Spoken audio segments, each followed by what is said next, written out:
بسم الله الرحمن الرحيم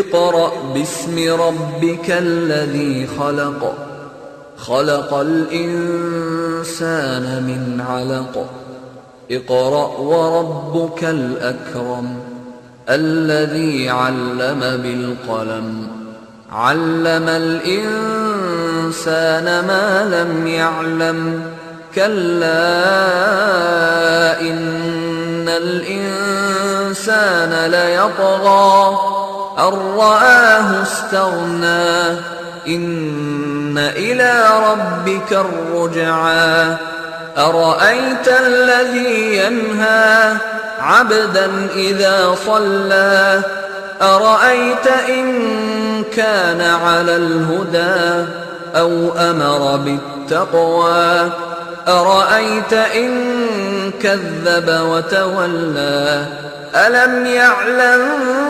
بأن الله يرى كلا لئن لم ينته لنسفعا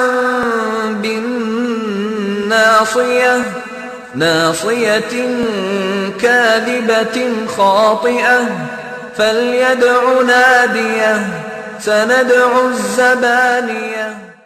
ബഹുമാനമുള്ള പണ്ഡിതന്മാരെ, ബഹുമാനമുള്ള ഉമറാക്കളെ, സ്നേഹനിധികളായ യുവ സഹോദരങ്ങളെ, ബഹുമാനപ്പെട്ട വിദ്യാർത്ഥികളെ, സഹോദരിമാരെ,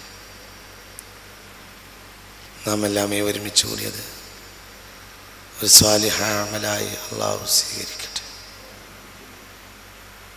അള്ളാഹിൻ്റെ മുത്തഖീങ്ങളായ ദാസന്മാരിൽ അള്ളാഹു എല്ലാവരെയും ഉൾപ്പെടുത്തട്ടെ. സന്തോഷത്തിൻ്റെ ഈ ലോകവും പരലോകവും അള്ളാഹു നമുക്ക് നൽകട്ടെ. അള്ളാഹു ഇതിനു വേണ്ടി പ്രവർത്തിക്കുന്നവർക്കും ഇതിനു വേണ്ടി എത്തിച്ചേർന്നവർക്കും അർഹമായ പ്രതിഫലം നൽകട്ടെ. ആമീൻ ബിറഹ്മതിക യാ റഹ്മാൻ. സത്യത്തിൽ ഹിദായത്ത് എന്ന് പറയുന്നത്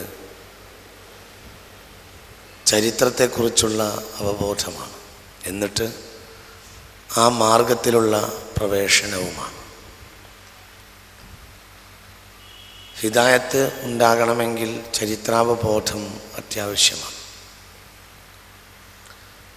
ഹിദായത്തിനെ അല്ലാഹു തആല സ്ഥാപിച്ചിട്ടുള്ളതും അങ്ങനെയാണ്. ഇഹ്ദിന സിറാത്തൽ മുസ്തഖീം എന്ന് പറഞ്ഞ ഉടനെ അടുത്ത വാക്ക് സിറാത്തൽ ലദീന അൻഅംത അലൈഹിം എന്നാണ്. അതിന് എസൻസ് ഓഫ് ദി ഹിസ്റ്ററി എന്ന് പറയാം. ചരിത്രത്തിൻ്റെ ഒരു എസൻസാണ് ആ വാക്ക്, സിറാത്തൽ ലദീന അൻഅംത അലൈഹിം. എല്ലാ നല്ല ചരിത്രങ്ങളുടെയും മധ്യമാണത്. അത് മനുഷ്യന് ഹിദായത്ത് ലഭിക്കാൻ പ്രധാനപ്പെട്ട കാരണമാണ്. ഖുർആൻ എന്ന് പറയുന്നതും സത്യത്തിൽ ഖുർആനിൻ്റെ തസ്കിയത്ത് കൊണ്ടുവരുന്നത് ചരിത്രത്തിലൂടെയാണ്. ഖുർആനിലെ 1/3 ചരിത്രമാണ്. എന്നാൽ ഒരു ചരിത്ര ഗ്രന്ഥമാണോ ഖുർആൻ? അല്ല. പിന്നെ ചരിത്രത്തെ ഖുർആൻ കൊണ്ടുവരുന്നത് എന്താണ്? അതിലൂടെ ഉള്ള ഒരു തസ്കിയത്താണ്. അതായത് സംശുദ്ധരായ ഒരു ജനതയെക്കുറിച്ചുള്ള പാഠം ഒരു ജനത്തിൻ്റെ മുന്നിൽ സമർപ്പിക്കുക.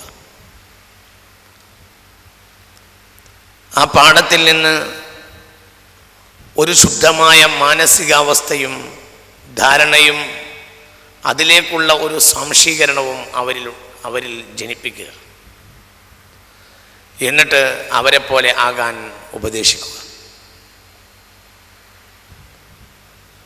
ഇതിനെല്ലാം പ്രധാനപ്പെട്ട ഒരു കാര്യമാണ് ചരിത്രാവബോധം എന്ന് പറയുന്നത്. ഖുർആനിൽ പ്രവേശിക്കുന്ന ഒരാൾക്ക് ആദ്യമായി വേണ്ടതും ചരിത്രാവബോധമാണ്. പിന്നെയും കാരണമുണ്ട്. ഖുർആൻ ആദ്യത്തെ വേദഗ്രന്ഥവുമല്ല.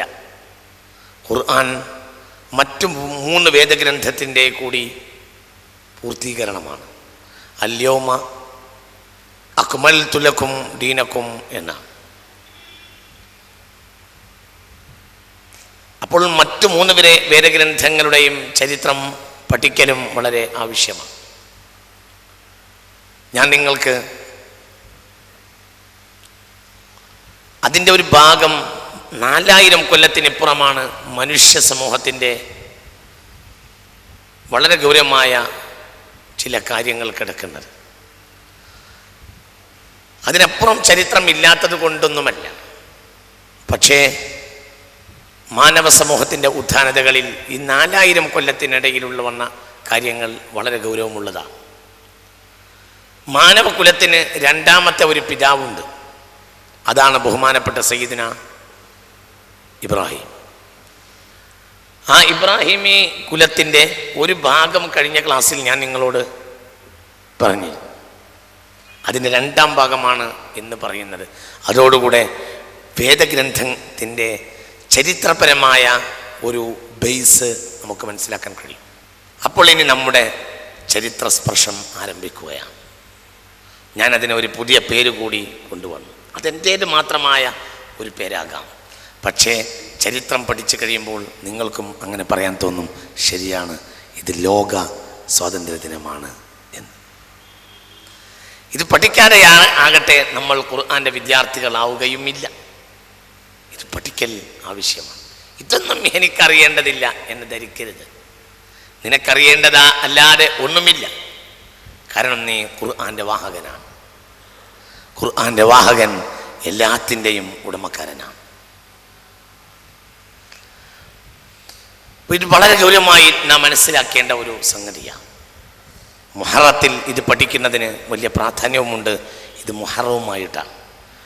ലോക ചരിത്രത്തിന് ചരിത്രപ്പറ്റുള്ള ഇന്ന് നിലനിൽക്കുന്ന സകല മാനവ സംസ്കൃതിയുടെയും ചരിത്രം 2 മാസങ്ങളിൽ ഒടുങ്ങും. ഒന്ന് ദുൽഹിജ്ജ, ഒന്ന് മുഹറം. ഇബ്രാഹിമിന് 2 മക്കൾ, ഒന്ന് ഇസ്മായിൽ, ഒന്ന് ഇസ്ഹാഖ്. ഇസ്മായിലിൻ്റെ മാസം ദുൽഹിജ്ജ, ഇസ്ഹാഖിൻ്റെ മാസം മുഹറം. മനസ്സിലായില്ലേ പറഞ്ഞത്? ആ 2 വഴികളിലൂടെയാണ് ലോക ചരിത്രം വന്നിട്ടുള്ളത്. 2ഉം പ്രധാനപ്പെട്ടതാണ്. ഒന്ന് ഹജ്ജിൻ്റെ ചരിത്രമാണ്, ഒന്ന് മാനവമോചനത്തിൻ്റെ ചരിത്രമാണ്. മാനവമോചനത്തിൻ്റെ ചരിത്രമാണ് മുഹറം. അന്നാണ് നമുക്കും മോചനമായത്. നമ്മുടെ മോചനവുമാണ് മുഹറത്തിൻ്റെ പ്രതീകം. നമുക്കും അങ്ങനെയുണ്ട്.